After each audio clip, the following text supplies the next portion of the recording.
नारी को सम्मान देने वाले, भारत संविधान देने वाले बोधिसत्व भारत रत्न बाबा साहब डॉक्टर भीमराव अम्बेडकर जी के चरणों में खुद को समर्पित करता हूँ। बहुजन नायक मानव कांशीराम साहब जी के चरणों में खुद को समर्पित करता हूँ।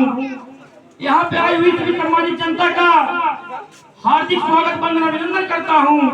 जय भीम नमो बुद्धाय और नीला सलाम का उद्घोष करता हूँ।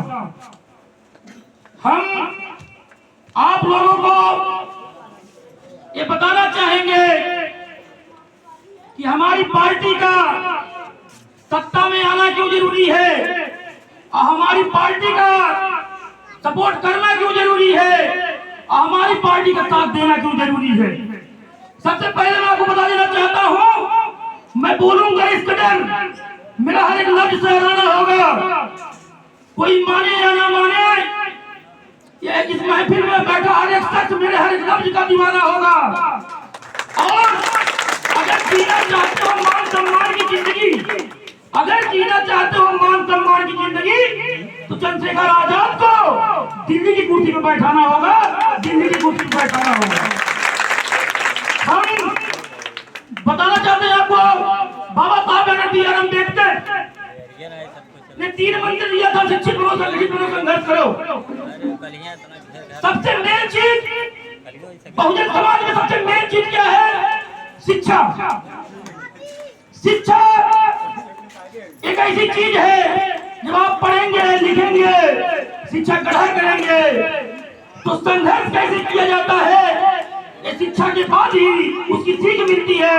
और संगठन कैसे बनाया जाता है और संगठन को कैसे चलाया जाता है, एक शिक्षा ग्रहण करने के बाद ही इसके बारे में व्यक्ति सोच पाता है। हमें आपको बता देना चाहते हैं कि हमारी पार्टी की सरकार बनाने में क्या फायदा है। अगर हमारी पार्टी सत्ता में आती है तो मैं दावे के साथ कहता हूं, आपको बताने जा रहा हूं, जिस हॉस्पिटल में अंबानी का इलाज होगा, उस हॉस्पिटल में एक गरीब, एक मजदूर, एक किसान का भी इलाज होगा। ये सब सामान चीजें करने का काम है पार्टी करेगी। हम लोग वही कहेंगे जो हमको करना है, जुमलेबाजी नहीं। और आपको हम बताना चाहते हैं, बाबा साहब डॉक्टर बी आर अम्बेडकर साहब ने पढ़ने लिखने का अधिकार, कुर्सी बैठने का अधिकार, पहले हमारे समाज के लोग जब जमींदार के वहां काम करने जाते थे 12-12 घंटा, 14-14 घंटा, 16-16 घंटा काम कराया जाता था, ड्यूटी का कोई टाइम नहीं रहता था। और इतना काम कराने के बावजूद भी उनको सिर्फ एक टाइम खाना दिया जाता था, वो भी ऐसे बर्तन, ऐसे कपड़े में, ऐसे झोले में जाता था, आधा खाना रास्ते में ही गिर जाए। लेकिन बाबा साहब डॉक्टर बी आर अम्बेडकर ने संविधान के जरिए एक ऐसा हथियार, एक ऐसी जिंदगी हम लोगों को देने गए कि आज हमारे समाज का भी डीएम एसडीएम बन सकता है, हमारे समाज के व्यक्ति चुनाव लड़ सकते हैं और हमारे समाज का व्यक्ति चाहे जहां अपने हक और अधिकार की बात करता है, जैसे बाबा साहब डॉक्टर भीमराव अम्बेडकर की जयंती।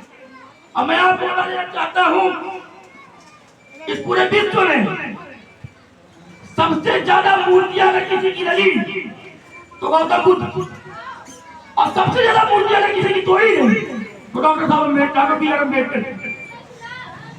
उनकी प्रतिमा के साथ हमेशा जो मनुवादी विचारधारा के लोग हैं वो लोग डरते हैं उससे, इसीलिए हमेशा उसको खंडित करते रहते हैं। इसी के साथ मैं आप लोगों को यही बता देना चाहता हूं कि कोरबन की जो धरती है, यहाँ जितने भी लोग हमको सुन पा रहे हैं, मैं कहते जा रहा हूं, कभी भी अगर आप लोग तमाम लोगों को वोट दिए होंगे, यहाँ से एमपी एमएलए सांसद बना के भेजा होगा आप लोगों ने, लेकिन मैं बता दूं अभी हम लोग शुरुआत किए, हम लोग कोई नेता नहीं, बहुजन समाज के बेटा है, लेकिन मैं दावे के साथ कहता हूँ किसी के ऊपर अगर कोई आपत्ति विपत्ति पड़ती है, सिर्फ इतना कष्ट करिएगा, कानून तक बात पहुंचाइएगा, जिस स्तर से मदद होने लायक रहेगी उस स्तर से मदद किया जाएगा। जय हिंद।